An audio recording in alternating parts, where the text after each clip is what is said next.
말할 수 없는 기쁨. 배전 18-9. 사랑하는 성도 여러분, 사람은 누구나 기쁨을 원합니다. 그러나 오늘 우리가 살아가는 세상을 보면 기쁨이 점점 사라지고 있습니다. 한 통계에 따르면 현대인의 행복지수는 물질이 풍요로워질수록 오히려 낮아지고 있다고 합니다. 한 철학자는 이렇게 말했습니다. 사람은 기쁨을 찾기 위해 평생을 달리지만 정작 기쁨의 이유는 알지 못한다. 우리가 사는 현실도 그렇습니다. 돈이 있으면 기쁠 것 같지만 그렇지 않습니다. 건강하면 기쁠 것 같지만 그것도 오래 가지 않습니다. 어느 한 사업가가 있었습니다. 그는 가난한 시절을 지나 독하게 결심했습니다. 나는 반드시 성공해서 누구보다 잘 살아야 한다. 그는 밤낮 없이 일했습니다. 잠을 줄여가며 사업을 키웠고 수십 년 동안 쉬지 않고 달렸습니다. 결국 그는 큰 회사를 가진 성공한 사람이 되었습니다. 좋은 집, 고급 자동차, 넉넉한 통장, 남들이 부러워하는 모든 것을 다 가지게 되었습니다. 사람들은 그를 보며 말했습니다. 저 사람은 정말 성공한 인생이다. 그런데 시간이 지나 그는 병이 들었습니다.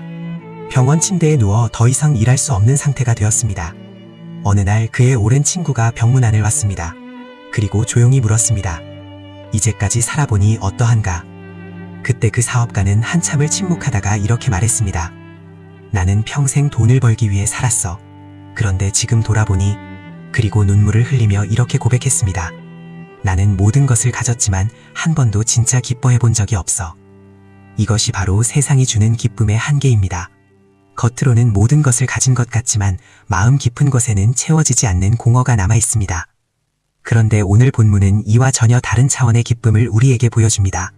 고난 속에서도 핍박 속에서도 심지어 죽음 앞에서도 말할 수 없는 기쁨이 있다는 것입니다.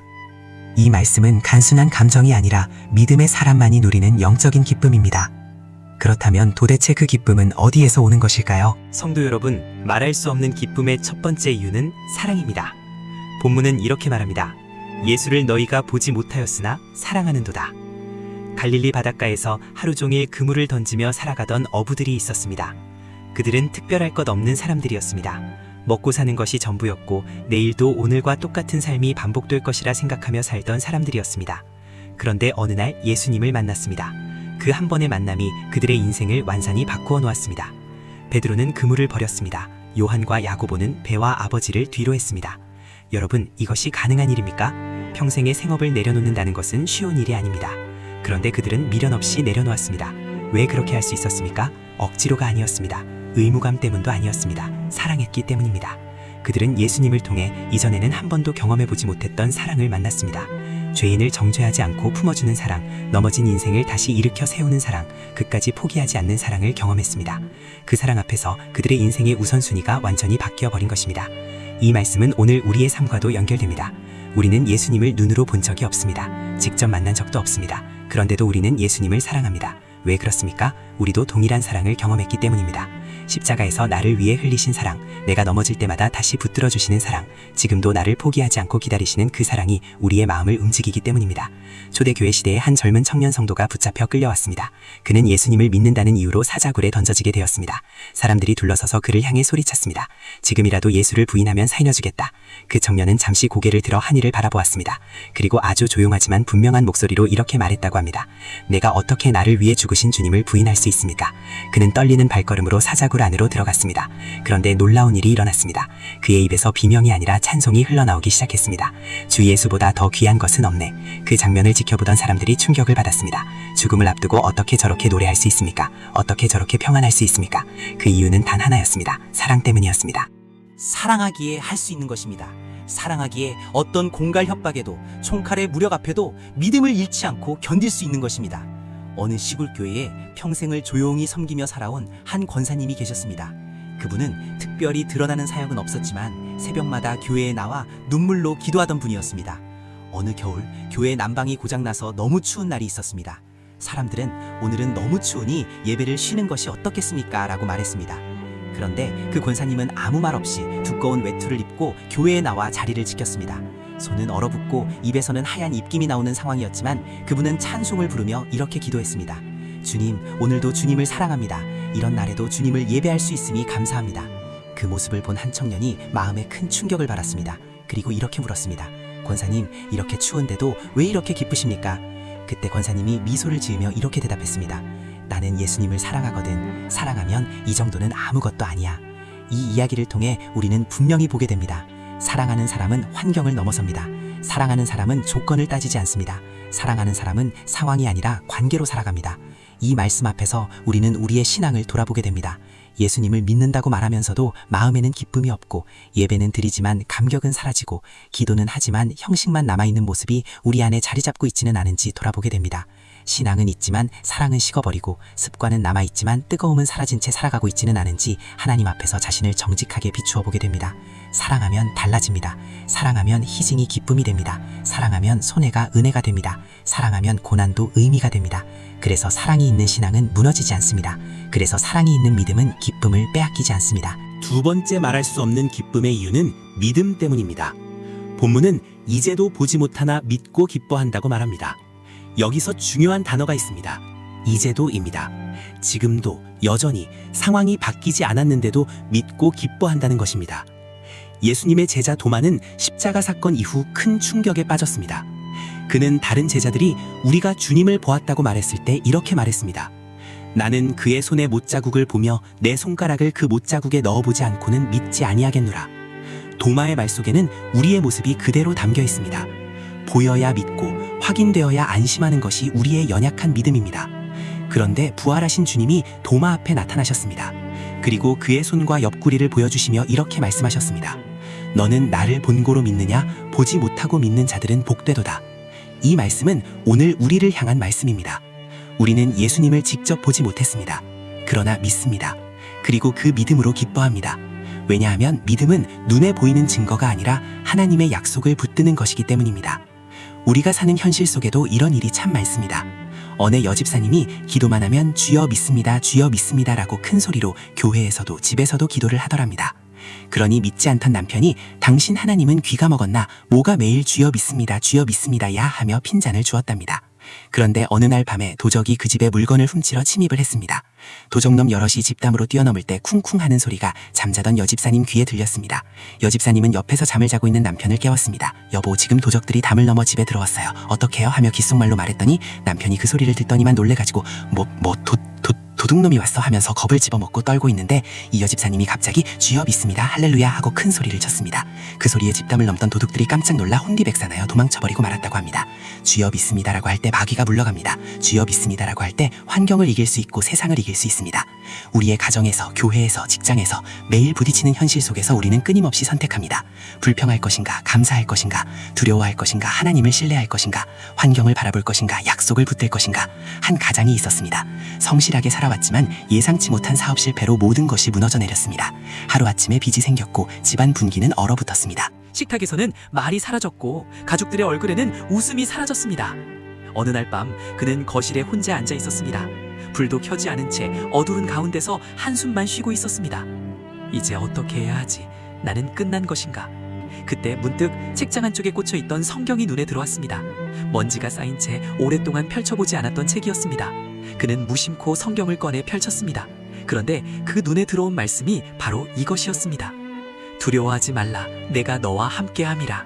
그 말씀을 읽는 순간 이상하게도 마음이 흔들리기 시작했습니다. 상황은 하나도 변한 것이 없었습니다. 빛도 그대로이고 현실도 그대로였습니다. 그런데 그의 마음 안에 작은 변화가 일어나기 시작했습니다. 그는 조용히 무릎을 꿇었습니다. 그리고 떨리는 목소리로 이렇게 기도했습니다. 주님, 상황은 변하지 않았습니다.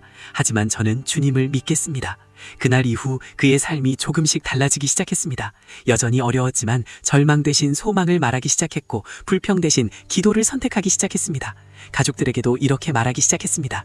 괜찮다. 하나님이 우리와 함께 하신다.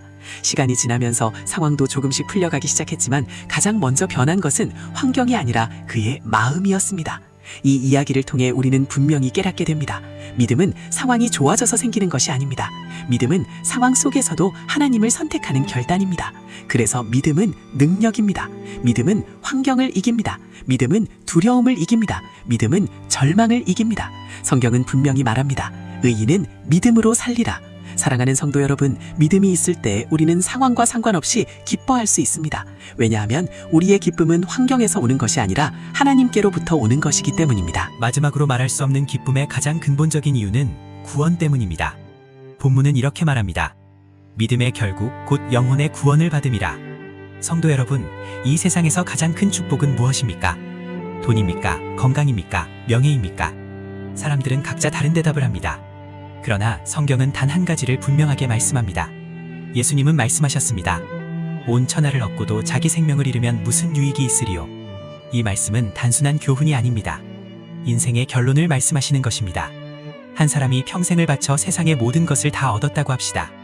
큰 집을 가지고 많은 돈을 가지고 사람들의 존경을 받는 자리에 올라갔다고 합시다.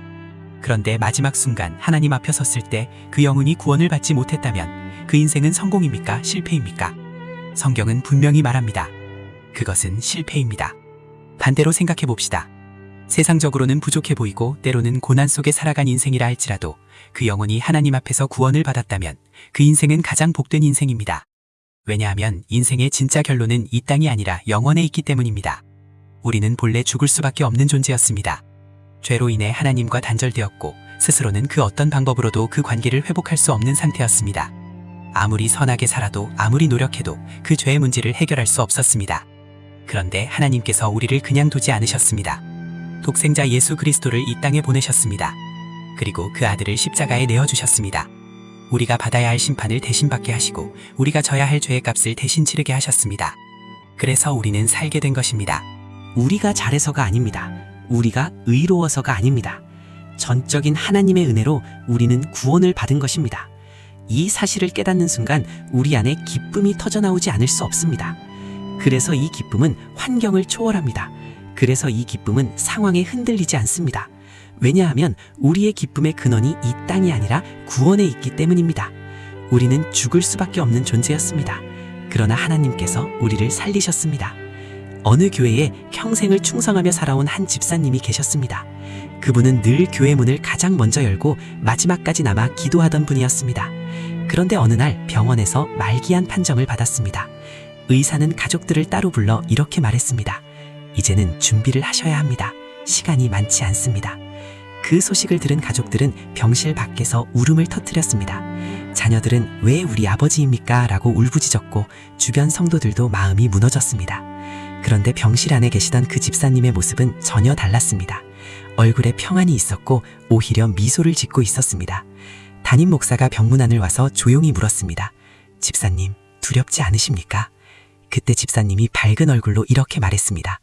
목사님, 저는 지금 너무 기대가 됩니다.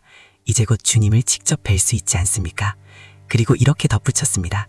제가 평생 믿고 사랑하던 그 주님을 이제 눈으로 보게 된다고 생각하니 너무 기쁩니다. 그 말을 듣는 순간 병실 안에 있던 모든 사람들이 눈물을 흘렸습니다. 슬퍼서가 아니라 설명할 수 없는 감동 때문이었습니다.